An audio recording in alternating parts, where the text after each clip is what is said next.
What does it mean to stand at the edge of the infinite, to peer into the abyss of existence with unflinching resolve, and to summon the strength to forge meaning from the chaos that defines our being? Welcome to True Freedom, where we embark on an extraordinary odyssey into the life and mind of Friedrich Nietzsche, a thinker whose voice echoes through the centuries like a clarion call, urging us to awaken to the boundless potential within ourselves. Born in the quiet Prussian village of Röcken in 1844, Nietzsche emerged as a figure whose ideas would reverberate across the intellectual landscape, shattering the idols of tradition and proclaiming the death of God not as a lament, but as a liberation, a summons to reclaim our destiny from the ruins of the past. This is not merely a recounting of a life, it is an invitation to wrestle with the eternal questions that shape our humanity. Who are we when the certainties of old dissolve? How do we live when the foundations of meaning crumble beneath our feet? Nietzsche's journey from the sheltered innocence of a pastor's son to the revolutionary philosopher whose works, such as Thus Spoke Zarathustra, Beyond Good and Evil, and The Birth of Tragedy, redefined our understanding of morality, power, and freedom, stands as a testament to the human spirit's capacity for rebellion, creativity, and resilience.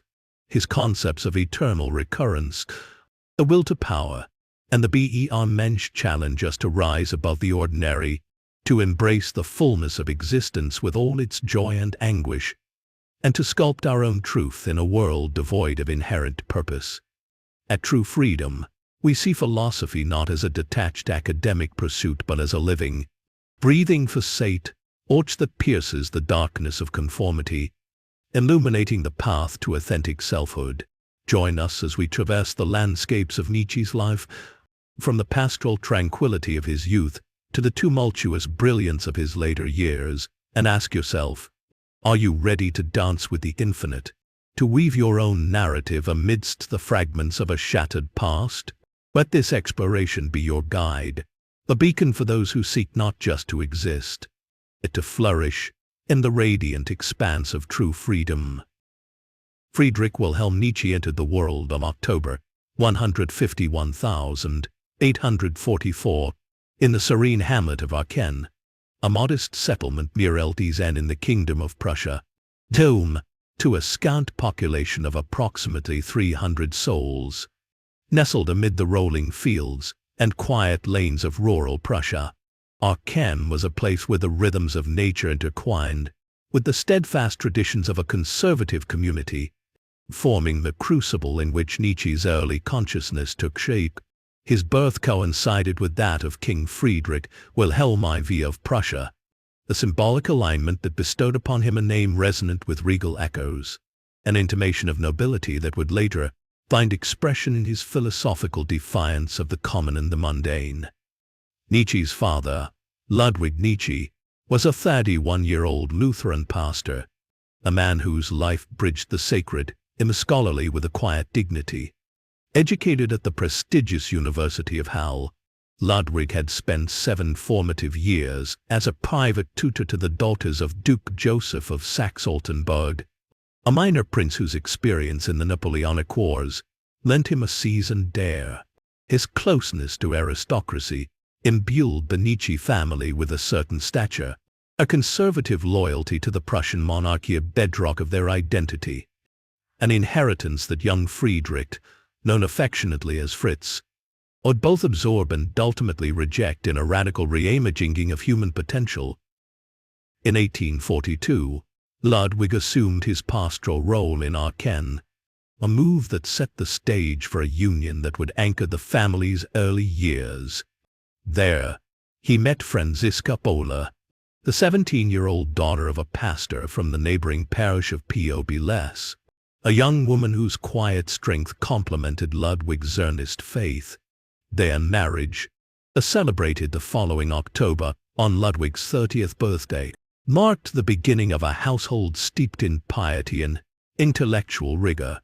Franziska, at the tender age of 19, gave birth to Friedrich, their firstborn, followed by Elizabeth in 1846 and Ludwig Joseph in 1848. The Nietzsche home was a sanctuary of learning, with Ludwig's study, a room lined with books and suffused with the scent of parchment, serving as a playground for young Fritz. Here, amidst the rustle of pages and the hushed reverence of scholarship, the boy's curiosity was kindled. Nurtured by a father whose deep religious convictions and respected standing in the community were gifts he hoped to pass to his children, Ludwig envisioned a legacy of faith and erudition, a torch to be carried forward by his offspring. Yet the currents of fate would weave a different narrative for his eldest son, one of rupture, rebellion, and relentless questioning. The serenity of Röcken, with its pastoral simplicity and the gentle cadence of rural life, seemed an idyllic cradle for Nietzsche's formative years, a time when the world appeared stable and knowable through the lens of his father's Lutheran devotion. Yet, this tranquility was not destined to endure. In 1848, as revolutionary fervor swept across Europe, the continent quaked with demands for political transformation. Uprisings flared from France to the German states, challenging monarchies and igniting debates about power and freedom. The Nietzsche family, staunchly loyal to the Prussian crown, watched in dismay as King Friedrich Wilhelm IV, under mounting pressure, made concessions to the revolutionary forces, a capitulation that struck at the heart of their conservative worldview. This external tumult, however, was soon overshadowed by a far more intimate tragedy. Shortly after the revolution subsided, Ludwig began to suffer from a series of inexplicable seizures, a mysterious affliction that baffled the physicians of the day. But despite their efforts, he succumbed in July 1849, leaving behind a grieving widow and 3 young children. The blow was compounded 6 months later, when Nietzsche's younger brother, Ludwig Joseph, died just before his 2nd birthday, a loss that plunged the family into further sorrow. At the age of 5, Fritz found himself thrust into a world unmoored. The pillars of his childhood, his father's guiding presence and the stability of a complete family, crumbling beneath him. In the wake of this double calamity, the Nietzsche family uprooted themselves from Röcken, seeking solace in Naumburg. They settled with Friedrich's paternal grandmother and 2 aunts. A transition from the pastoral stillness of Röcken to the urban pulse of Naumburg was a jarring one for the introspective boy. The clamor of town life, its bustling streets, and unfamiliar faces clashed with his scholarly and reserved nature, which thrived in the quiet contemplation of books rather than the social whirl of a new environment. Yet, it was here, in 1851, that Nietzsche's formal education began under the tutelage of a priest in training named Weber, a figure who introduced him to the discipline of structured learning and the rudiments of theological inquiry. This period also marked the blossoming of formative friendships that would broaden his horizons. Wilhelm Pinder, scion of one of Naumburg's wealthiest and most influential families, and Gustav Krug, son of a prominent local official and a gifted musician, became his companions, opening doors to cultural and social spheres beyond the confines of his family's conservative ethos. His bond with his sister Elizabeth remained a steadfast anchor during this time, a connection rooted in shared loss and mutual dependence, a tie that would endure even as their paths diverged dramatically in later years, why toward nationalist zeal and he toward a critical, iconoclastic vision of the world. By October 1854, at the age of 10, Nietzsche, now affectionately called Fritz by those closest to him, entered a new phase of his intellectual journey, securing a place at the prestigious Cathedral High School in Naumburg. This institution, renowned for its rigorous academic standards and emphasis on classical education, recognized his early promise, setting the stage for the extraordinary feats of mind and spirit that would define his life. 2 years later, in 1856, the Nietzsche family moved into a larger home, a space that offered greater room for Fritz's burgeoning talents to unfold. A new piano was installed, and under the guidance of a local choirmaster, He quickly revealed a prodigious gift for music, a talent that would remain a lifelong companion, a thread of beauty and expression woven through the fabric of his existence. His gift found its fullest expression in the classical compositions of Mozart, Haydn, and Beethoven, whose works he revered for their ability to elevate the soul and direct human thought toward higher ideals. Even at this tender age, Nietzsche displayed a discerning ear, critiquing the emerging romantic composers like Franz Liszt and Hector Berlioz, whose music he deemed more spectacle than substance, lacking the depth and spiritual resonance he sought in art. His purely aesthetic sensibility hinted at the philosophical critiques he would later level against the superficiality of modern culture, a theme that would echo through his mature works. Yet, this period of youthful creativity and intellectual awakening was not without its shadows. In October 1857, shortly after his 13th birthday, Nietzsche began to suffer from severe headaches, a malady that would cast a long and persistent shadow over his life. Alarmed by the intensity of his suffering, his mother withdrew him from school, granting him a reprieve that allowed his intellectual pursuits to flourish in the solitude of home. This enforced pause, far from stifling his growth, became a fertile ground for reflection and creation. By early 1858, he returned to his studies, his mind alight with a creative fervor that refused to be dimmed by physical affliction. During this time, he penned 2 short plays, showcasing an early knack for storytelling and dramatic expression, works that revealed a precocious ability to weave narrative and emotion into coherent forms. That same year, a visit to his maternal relatives in Peel stirred a reflective impulse, leading him to compose a short autobiographical account of his life. In this piece, he mused on the profound influence of his father, a memory of Ludwig's presence in the Aachen church, the strains of sacred music that once filled its walls, reverberating in his young mind. Nietzsche's preference for the classical purity of Mozart and Beethoven over the flamboyant romanticism of Liszt and Berlioz hinted at a budding aesthetic philosophy, one that prized depth, elevation, and authenticity over mere entertainment, a stance that would later underpin his broader critiques of art, culture, and human values. At just 13, Nietzsche was already wrestling with the currents of his time, his critical faculties sharpening against the backdrop of a world in transition. In September 1858, his academic prowess earned him a scholarship to Schulpforta, a boarding school west of Naumburg renowned for its rigorous curriculum rooted in the classical traditions of Latin, Greek, and Hebrew. The school's demanding schedule 10 hours of study each day tested his endurance. Yet Nietzsche adapted with remarkable agility, his mind thriving under the weight of intellectual discipline. Its proximity to Naumburg allowed regular visits home, a lifeline to the familiar amid the absence of Pinder and Krug, who remained in Naumburg to pursue their own educational paths. The summer of 1859 brought a notable interlude when Nietzsche visited Jena, a university town pulsing with intellectual vitality. The experience left an indelible mark, igniting his scholarly ambitions and exposing him to a world of ideas beyond the confines of Schulpforta's walls. Upon returning in August, he topped his class in the final exams, a triumph that underscored his exceptional promise. Yet this success was bittersweet, overshadowed by the death of his maternal grandfather, David Dohna, at the age of 72. His loss severed a sentimental tie to Pobles, scattering his maternal relatives and deepening his sense of displacement in an already shifting world. In the summer of 1860, Nietzsche's intellectual and social horizons expanded once more.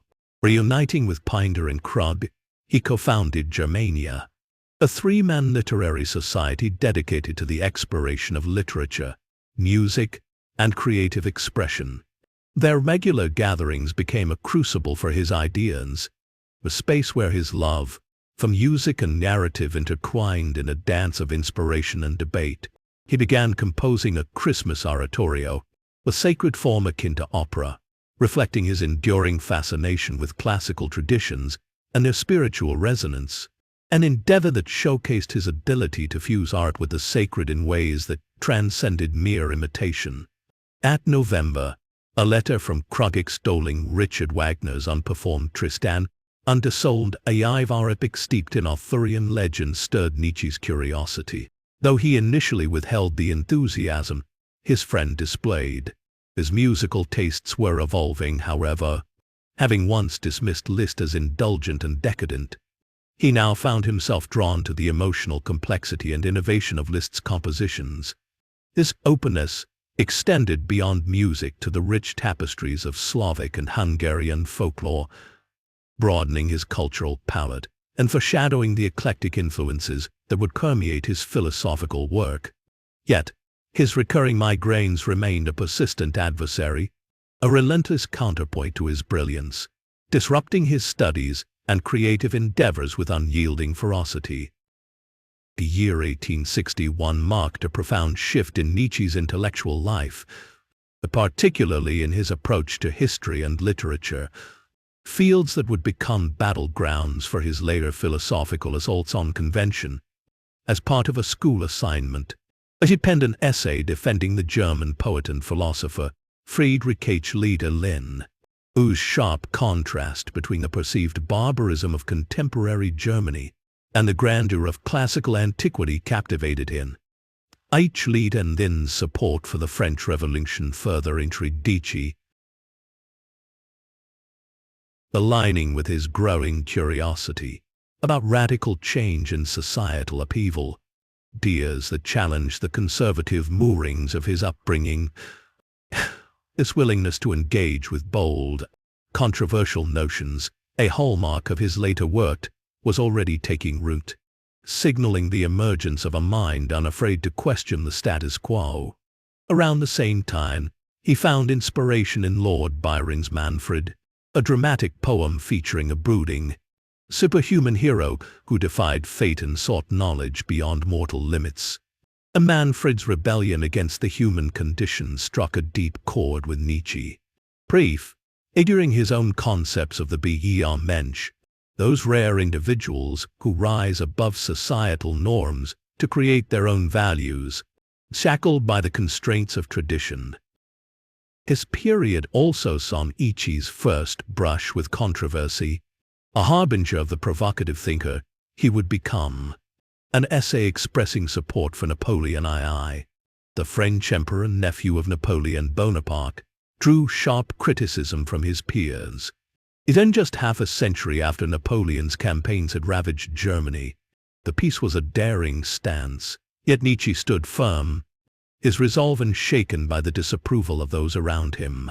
His boldness hinted at the philosopher who would later challenge the moral, political, and cultural assumptions of his era with unrelenting vigor.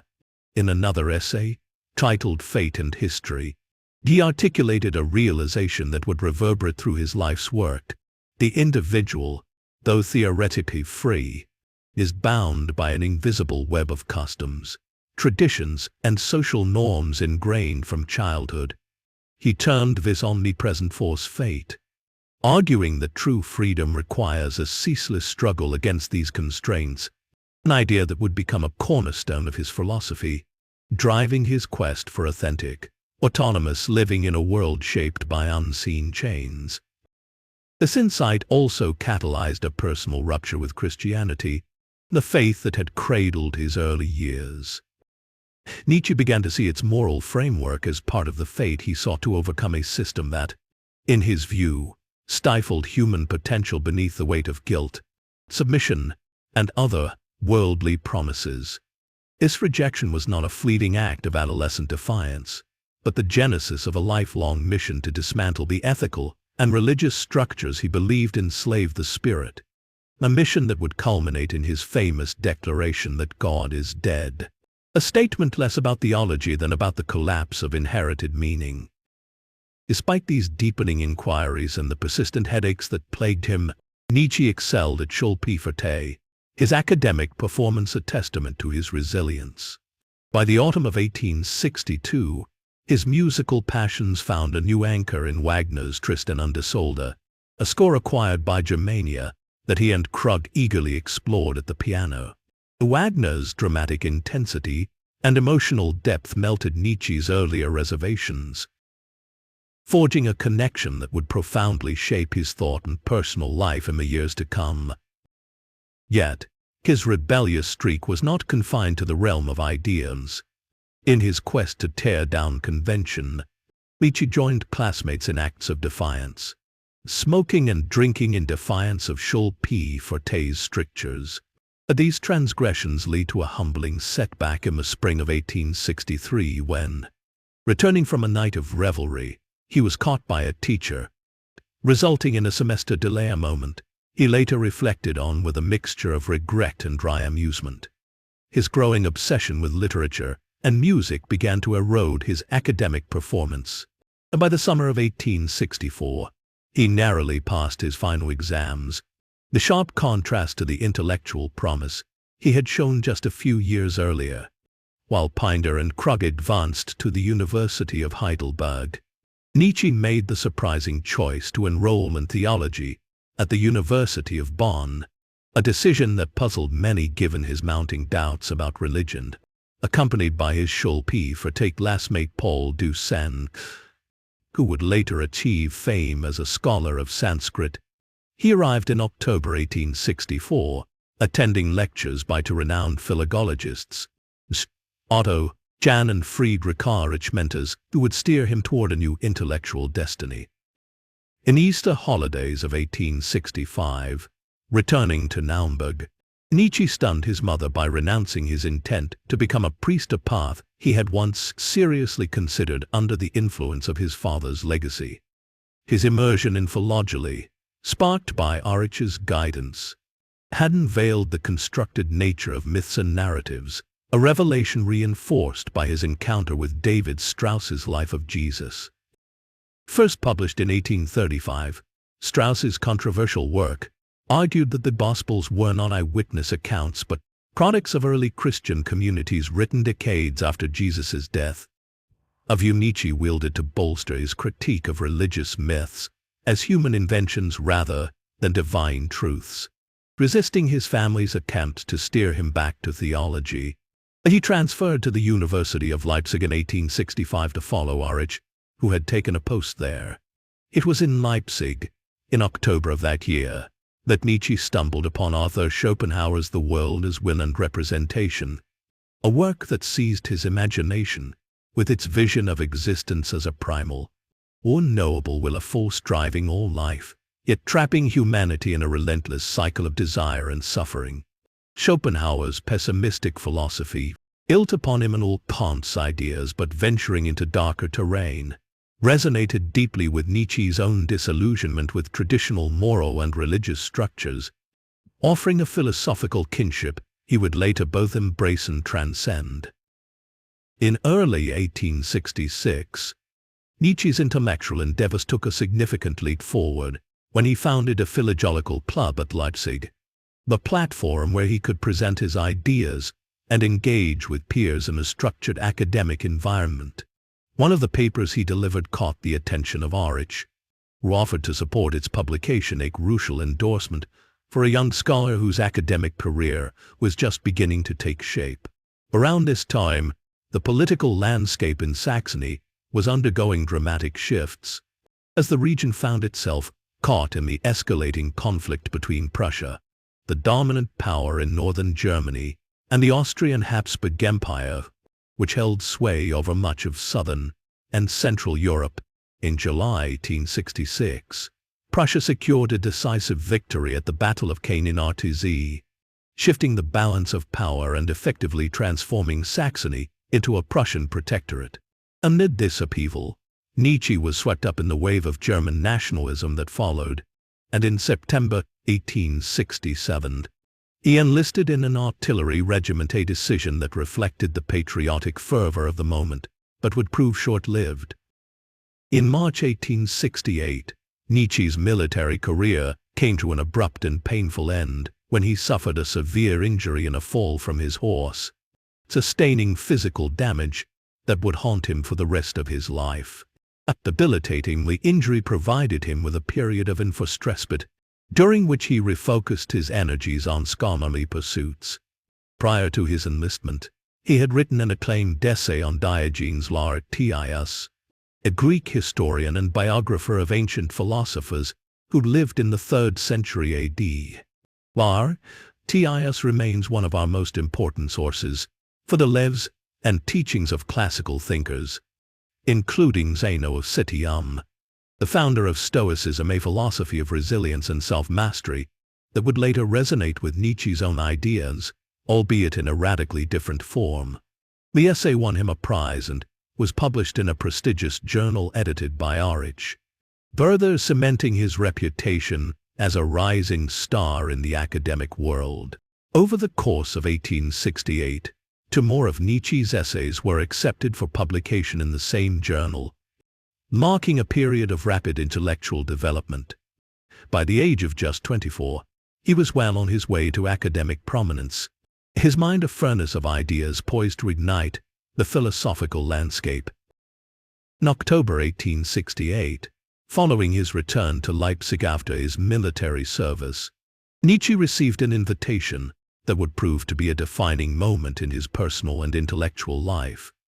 On November 8, through an introduction by a mutual friend, he was invited to a private gathering where he met one of his idols, the legendary composer Richard Wagner. Wagner, whose operas worked revolutionary in their fusion of music, mythology, and drama, performed extracts from his work for the small group of attendees, much to Nietzsche's delight. After the performance, the two engaged in a conversation about philosophy, a subject dear to both their hearts, and to Nietzsche's amazement, Wagner revealed his admiration for Schopenhauer, the very philosopher whose ideas had so profoundly shaped Nietzsche's worldview. This mutual appreciation created an instant bond, and Wagner invited Nietzsche to visit him at his home in Lucerne, Switzerland, to continue their discussions. The encounter was a spark that would ignite a significant chapter in Nietzsche's life, intertwining his philosophical journey with the towering figure of Wagner, a relationship that would inspire, challenge, and ultimately fracture. In March 1816, Nietzsche's prodigious talent and early publications secured him an extraordinary opportunity, a professorship in classical philology at the University of Basel, despite not having completed his university degree. At just 24, he stepped into this prestigious role with a generous salary of 3,000 Swiss francs per year, the testament to the intellectual promise he had already demonstrated. On leaving Germany for Switzerland, he made frequent trips to Wagner's villa at Tribschen on the idyllic shores of Lake Lucerne, where their friendship deepened. There, he became an integral part of Wagner's inner circle, forging a close connection with Wagner's mistress and future wife, Cosima von Bülow, daughter of the famed composer Franz Liszt. Cosima, a formidable figure in her own right, would later be praised by Nietzsche as the embodiment of womanhood, a tribute to her intellectual and emotional influence on his life. This period with Wagner and Cosima provided Nietzsche with both personal fulfillment and intellectual stimulation, a fertile ground for the ideas that would soon emerge.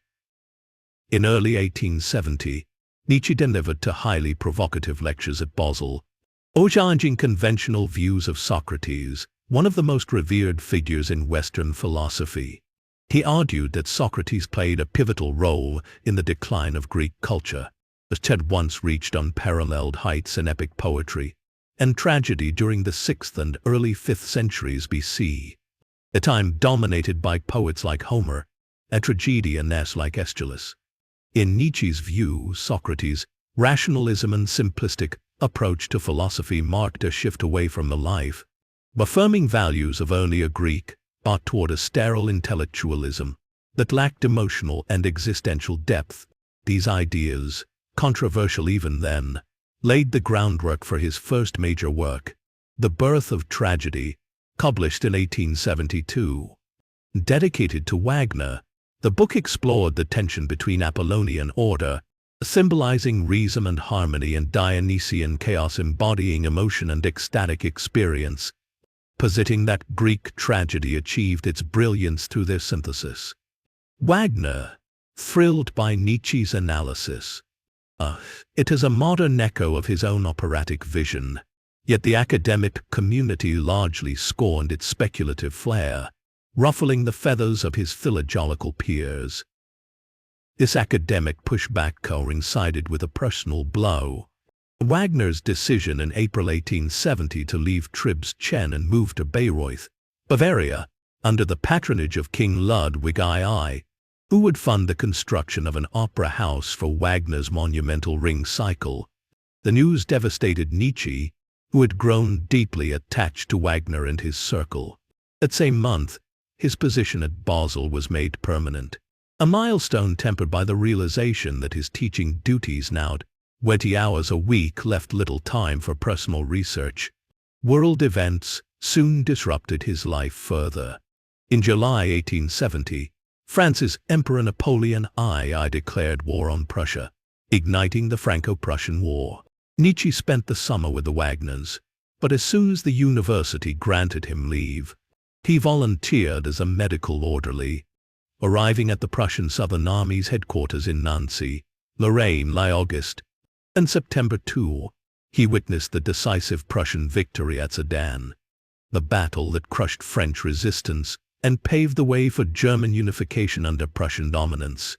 Yet, his service was marred by contracting dysentery and diphtheria, illnesses that shattered his health and enthusiasm for the war.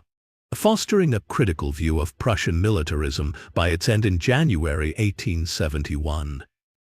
Convalescing in Lugano, Nietzsche channeled his energies into the birth of tragedy, dedicating it to Wagner, who praised it as a remarkable achievement. Requesting copies for King Ludwig II and Franz Liszt, published in December 1871, the work faced academic criticism for its philosophical boldness. Yet, its originality endures. In the early 1870s, Nietzsche envisioned himself and Wagner's cultural revolutionaries, aiming to restore German culture to the heights of Kant, Mozart, Goethe, and Beethoven. His 1872 public lectures criticized the German education system's utilitarianism, warning that democratizing education threatened intellectual excellence, the stance reflecting his broader concern for cultural decline. At May, he traveled to Bayreuth for the foundation stone-laying of Wagner's theater, that grand project he supported emotionally and intellectually. Yet, returning to Basel, the birth of tragedy sparked a storm of critique, and only two students enrolled in his Greek and Roman rhetoric course, forcing him to cancel a planned Homer's series. Shifting focus, Nietzsche planned philosophy in the tragic age of the Greeks as a tribute to Wagner, that David Strauss's The Old and New Faith 1870 to provoked a response. Untimely Meditations 1870, pre-1876. Essays on history, Schopenhauer, and Wagner reflected his disillusionment with modernity, allayed by health woes, migraines, gastric spasms, and poor eyesight. In 1876, attending Wagner's Ring premiere in Bayreuth, he recoiled at its social spectacle, marking their rift. A 1876-1877 sabbatical in Italy with Mal W. Idea von Meisenbug and Paul Ori shifted his outlook. Ori tempered Schopenhauer's pessimism. Earthing Human, All to Human 1878. Rejecting Eternal Truths, for Science a Critique of Christianity that estranged Wagner. Resigning from Basel in 1879 due to health, Nietzsche lived on a pension, producing The Wanderer and his Shadow 1879 and Dawn 1881, admiring Buddhism's practicality over Christianity's promises. In 1882, meeting Lou Salom in Rome sparked a philosophical commune planned, and by Ari's jealousy and Elizabeth's resentment, driving Nietzsche to opium and despair. In Rapallo, he crafted the Zarathustra 1883-1885, introducing the mentioned eternal recurrence, say call to transcend and affirm life cycles. Wagner's 1883 Death and a Reconciliation with Elizabeth offered brief solace, but publisher delays with Zarathustra fueled frustration. Beyond Good and Evil 1896, self-funded after poor sales, distilled his master-slave morality critique. Meta von Solis's 1887 support spurred on the Genealogy of Morality, tracing morality's shift from noble strength to priestly guilt. In 1888, Turin, The Case of Wagner, Twilight of the Idols, Bianchitrist, and Ex Homo poured forth scathing critiques of Wagner, Christianity, and his legacy. January 31, 1889. The horse incident in Turin marked his mental collapse, likely from syphilis or a tumor, silencing his genius. Elizabeth managed his care, moving him to Naumburg, then Villa Silberblick. Misrepresenting his work as nationalist, she enabled Nazi distortions post-1900 death. Nietzsche's true legacy challenging morality, religion, and culture endures, influencing existentialism and beyond, a testament to his unyielding pursuit of truth. Nietzsche's life was a tempest of brilliance and affliction, a mirror to humanity's capacity to question and create. From Röcken to Turin, he forged a philosophy urging us to embrace eternal recurrence, wield the will to power, and rise as Übermensch, at true freedom. His work is a call to live authentically, free from dogma. Share your thoughts. Does Nietzsche inspire or unsettle you? Like, subscribe, and join us. Next, Rima and Benjamin dissect his legacy right after this. Your voice matters. Let's pursue true freedom together. All right, buckle up, everybody, because today we're going deep on Friedrich Nietzsche. Oh, Nietzsche, he's a big one. Yeah, and these excerpts you send me, Nietzsche's Odyssey, it seems pretty fitting. The guy's life, his ideas, it's a whole journey. Definitely. And we won't cover everything. Way too much. But I think by the end of this, you'll get why he still matters, like really matters today. That's the goal. It's funny, right? We're talking about someone who died over 100 years ago. I know. But his stuff feels so current. Like he saw our world coming. He's grappling with these huge questions, like what's a good life when the old rules don't apply anymore? We're still figuring that out. Exactly. And that whole God is dead thing. I mean, intimidating, right? But this book makes it clear it's not just provocation. It's like Nietzsche was describing a shift. Like we can't rely on those old belief systems. Exactly.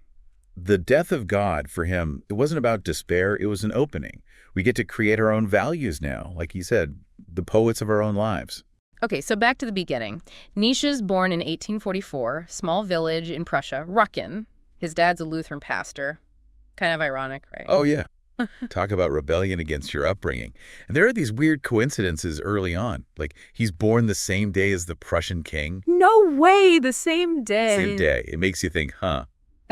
like he's destined to challenge authority or something. Right. And then tragedy hits hard. His dad dies, and his younger brother, all before Nietzsche's 5. I know, just a little kid.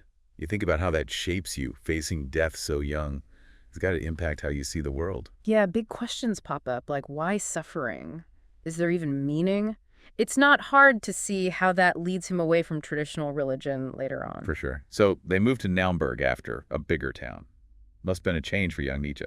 New school, new friends. But get this, he's musically gifted. Oh, yeah. But even then, he's already kind of a critic. Loves classical music, but not afraid to call out the romantic composers. Like he was born to question. Seriously. Then, in 1858, he gets into Schulpforta. That's like the boarding school, right? Super prestigious, rigorous academics, all about the classics. Huge influence on him. He thrives there, starts a literary society with his buddies. And this is big. He finds Schopenhauer. Schopenhauer. Pessimism, the will to power. This book says that was a turning point. Absolutely. Schopenhauer's idea, the world driven by this blind will, it resonated with Nietzsche. It was a way to see things outside of religion's comfort, which he felt was an illusion. Right. And this is where he really starts questioning Christianity. It's like he sees it as part of that fate he talks about, something holding humanity back. Interesting take, right? Yeah. Because Christianity, with humility and self-denial, for Nietzsche, it was suppressing life itself, encouraging people to focus on the afterlife instead of embracing the power we have now. Okay, so with all that going on, he enrolls in theology at Bonn in 1864. It does seem odd, huh? But Nietzsche loved a challenge, even if it made him uncomfortable. And at university, he meets these philology guys, studying language and literature. They get him thinking more critically, especially about religious texts. So no Pastor Nietzsche. Instead, he's diving into ancient languages. What a twist. He even transfers to Leipzig to follow one of these mentors, Ritschl, who sees his potential. Ritschl was key, supported Nietzsche's early work. And it's in Leipzig he encounters David Strauss. His book, Life of Jesus, had caused a stir. Yeah, Strauss basically said the Gospels are more interpretations than facts, more fuel for Nietzsche's skepticism, right? Totally. It all starts connecting now. The loss, the intellectual rigor, these radical ideas he's encountering, it's building towards the revolutionary thinker he becomes. And then here it comes. In 1868, he gets to meet his idol, Richard Wagner. We're talking the Richard Wagner opera legend. Can you imagine? It's amazing, right? And during their conversation, Wagner mentions how much he loves Schopenhauer too. Talk about a connection. Kindred spirits. Wagner invites Nietzsche to Switzerland, and soon he's practically living at Wagner's place, close with Cosma, Wagner's future wife. It's like a whirlwind. You can feel the energy in the source describing this time. Nietzsche's writing, lecturing, challenging views on everything from Socrates to education. He and Wagner, they see themselves as revolutionaries. Then boom, 1870, Franco-Prussian War. Nietzsche volunteers as a medic, sees the horrors firsthand. That changes him. He gets sick, dysentery, diphtheria, it damages his health. But even more, it shows him the brutal reality of power and war. It comes out in his later critiques. And all this while, he's working on his first big book, The Birth of Tragedy, dedicated to Wagner. The Birth of Tragedy. That's where he talks about Apollonian versus Dionysian in Greek tragedy, right? I've heard those terms. But It's fascinating. Basically, Nietzsche says these two forces, Apollonian order, reason, beauty, and Dionysian chaos, instinct, ecstasy, they're both essential to us. Greek tragedy, it's like this ritual to confront those forces within ourselves. So not just about ancient Greece, it's about human nature itself. Exactly. And Nietzsche thinks modern society is too Apollonian, too controlled. We need that Dionysian energy, that wild creativity. Okay, I'm starting to get it. So The Birth of Tragedy, big, bold book. Wagner loves it, of course. But the academic world, not so much. Too radical for them. They couldn't handle how unconventional he was, questioning everything. You start to see him breaking away from academia. He's a maverick now. So his health is bad, his book is getting slammed, and then Wagner ups and moves to Beirut to build his opera house. It's like everything's falling apart. It's a tough time. Yeah. Disillusionment, loneliness, isolation. But this is where a new Nietzsche starts to emerge. He starts to rethink Schopenhauer's pessimism, and he turns more towards science, trying to understand humans through psychology, history, even biology. And that's what we'll pick up next time. Oh man, I can't wait. Nietzsche breaking free, forging his own path, developing those iconic concepts. It's going to be good. So last time we left Nietzsche at this crossroads, huh? Health failing, Wagner relationship shaky, and his academic hopes kind of in the dust. Right, 1876. And he's really reevaluating everything. And what's amazing is he turns all that into some of his most groundbreaking work. It's like he had to shed those old influences, Wagner, Schopenhauer, even academia itself, to really find his own voice, you know. Yeah. So walk us through it. What happens as he breaks free? Well, his health gets worse. He has to leave his teaching position at Basel. Spends years traveling around, trying to find relief from migraines, stomach issues. His eyesight was going too. It's incredible he could even think straight, let alone write brilliant stuff. Right. It sounds lonely, but also like this intense intellectual period. You said last time he starts to question Schopenhauer's pessimism. What changed? He was so into that before. It's not that he completely rejects Schopenhauer. The idea of a world driven by this blind will, it's still there. But he starts asking, does pessimism get us anywhere? So not just flipping to optimism, what's the alternative? Will to power. Yeah. And it's not what people think, not about brute force or controlling others. It's deeper, more life-affirming even. Okay, now I'm interested. Give me the Nietzschean will to power. For him, it's the fundamental creative force, like it's what makes life go. It's the urge to grow, overcome, express yourself, create, expand your reach, strive to become your fullest self, your most powerful self. So not about controlling others, but reaching your own potential. Exactly. It works on all these levels, from personal creativity to the forces that shape societies and history. That's huge. And this becomes a main theme in his writing now. Oh, yeah. 1878, he publishes Human, All Too Human. It's a turning point. Aphorisms, reflections. He's breaking from Schopenhauer, from Wagner. He's embracing science, human drives, psychology, even evolution. And Wagner's not happy about it, I bet. Nope, total break. Personal, intellectual, everything. Nietzsche criticizes Christianity openly and human, all too human, and even attacks some of Wagner's ideas, saying art should be life-affirming, not stuck in pessimism like Wagner's later operas. So that friendship, all that excitement early on, it just falls apart. Must have hurt, especially with Nietzsche already struggling. You can feel the loneliness in his writing from this time, but also this explosion of creativity. He's living on almost nothing, traveling all the time, sick, and yet he's writing some of his most important work. Like Thus Spoke Zarathustra. That's the one everyone knows, even if they haven't read it. What's the deal with that book? Well, before that, there's The Dawn in 1881, goes deeper into morality, knowledge, all that. But Zarathustra, 1883 to 1885, it captures people's imaginations, even though it's probably his toughest, most mysterious work. I tried reading it in college. I was lost. It's like philosophy, poetry, prophecy, even a little absurd, like a sacred text. But he's dismantling religion at the same time. Right. That's what makes it so interesting. He's making a new mythology for a world without God. And in Zarathustra, he introduces the Übermensch. The Übermensch, the overman, superman, whatever you call it, gets thrown around a lot, often with some bad connotations thanks to the Nazis. Oh, absolutely. They twisted it to fit their own horrible ideology. But for Nietzsche, it wasn't about racial superiority or dominating others. It's about human potential, going beyond what we think of as human. So overcoming traditional morality, creating new values. Yeah. The Übermensch is a challenge, an aspiration. Become who you truly are, even if the world seems meaningless. Find meaning by living, pushing your limits, becoming, like you said, the poet of your own life. Radical stuff. And it's in Zarathustra, he also introduces eternal recurrence. Eternal recurrence. Now that's a thought. It can mess with your head or change your whole perspective. The idea that everything that's happened is happening, will happen, it'll all repeat. Forever. Exactly the same way. Whoa, that's a lot. Like a cosmic time loop. Why even bring that up? It's a thought experiment to test your values. Yeah. If you had to live your life over and over the same way, would you be okay with it? Would you change anything? Or would you embrace it all? Man, that makes you think, are you living a life you'd want to repeat forever? If not, maybe time to make some changes. Exactly. Yeah. Live intentionally. Create a life worth repeating, even if there's no big purpose beyond this world. Find meaning within the meaningless. Okay, I'm seeing how it all fits together now. Will to power, the Übermensch, eternal recurrence. It's all about taking control, making your own values, writing your own story.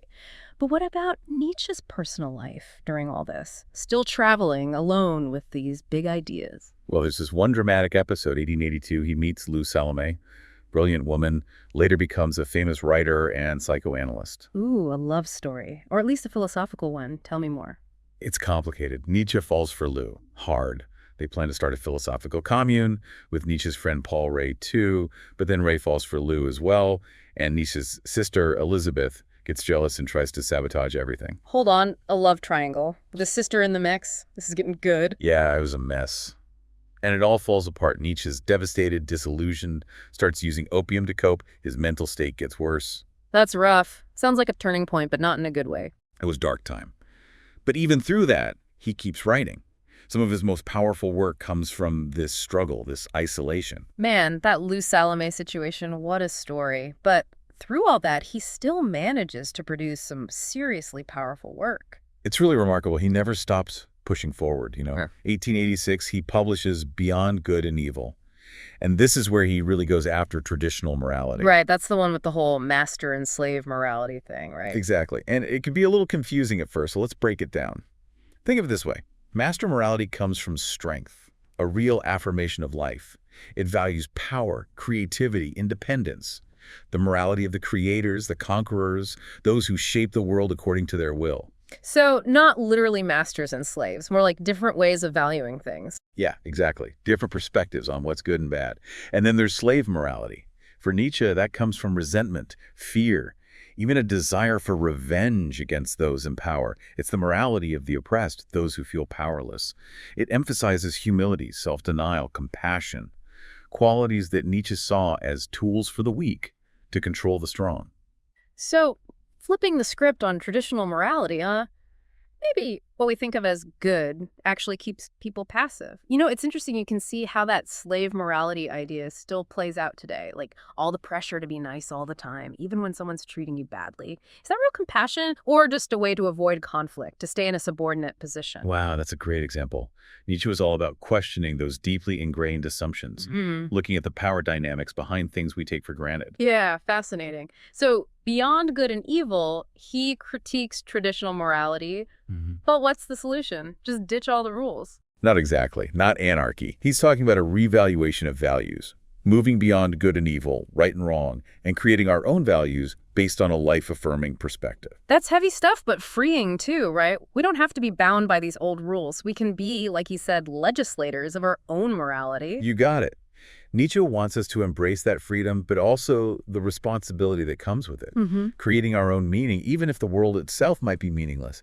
And he keeps going with these themes on the Genealogy of Morality, published in 1887. Digging even deeper into the roots of morality, huh? So what does he find in that genealogy? He's tracing how moral concepts developed over time. He argues that this slave morality, with its guilt and self-denial, it took over Western thought, mainly because of Christianity. He saw it as suppressing our natural instincts for power and self-assertion, like a spiritual sickness, basically. Like a forensic examination of morality, finding the hidden power structures behind our ideas about good and evil? Exactly. Brilliant stuff. But man, it was controversial. He wasn't holding back, going after some of the most basic beliefs of Western civilization. So he's challenging morality, rethinking power, and doing it all while dealing with these health problems, both physical and mental. Amazing how he kept going. It's testament to his willpower, that commitment to his ideas, even when he's suffering. And in 1888, his last year, it seems like that intensity just increases. He moves to Turin, Italy, and starts writing like crazy. What's he working on during this final push? Well, there's The Case of Wagner, published in 1888, a scathing critique of his old friend and mentor.